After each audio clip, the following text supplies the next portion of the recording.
Guys আজি আকৌ মই ইনষ্টামাৰ্টৰ পৰা পাৰ্চেল কি কয় হেৰি অৰ্ডাৰ কৰিছিলোঁ। আজি পেকেটটো ভাল আহিছে দেই। সেইদিনাখন বৰষুণত মানে কাটি গৈছিলে। আজিতো ৰ'দত অৰ্ডাৰ কৰিলোঁ। ৰ'দত নহয় মানে আজি বতৰ ভাল যে সেইকাৰণে পেকেটটো ধুনীয়া আহিছে। এতিয়া মই দেখাম আপোনালোকক কি কি মই অৰ্ডাৰ কৰিলোঁ। এইটো হয় মোৰ ফেভৰেট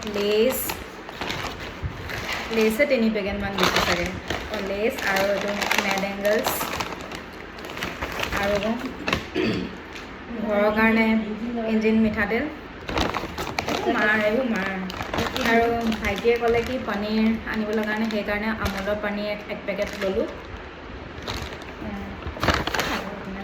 আৰু হাৰ্শ্লি চকলেট 2টা আৰু এইখিনি বস্তু কিনাৰ কাৰণে আকৌ পাই গ'লোঁ নহয় 1 টকা পিঁয়াজ 1 কেজি। এইখিনি দেখিলে মা বহুত খুচ হৈ যায়।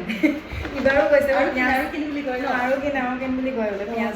আৰু ময়ো পিঁয়াজখিনি ভালো আৰু ভাল মানে কিবা এটা ভাল লাগে গৈ মেলি কাপোৰ কানি পিন্ধি ওলাই মেলি গৈ ল'ব লাগে আৰু কম পইচা আৰু ফ্ৰী যদি পাওঁ ন এনেই মনটো ভাল লাগে। এইখিনি বস্তু যদি দোকানত কিনা হয় 1 কেজি পিঁয়াজ ফ্ৰী নোপোৱা আৰু ভালোতো আহিছে ন।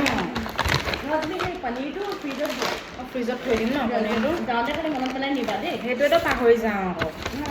হেৰি কৰি দিয়া এলাৰ্ম দি দিয়া 6:30 এনেকৈ এতিয়ালৈ বাই বাই।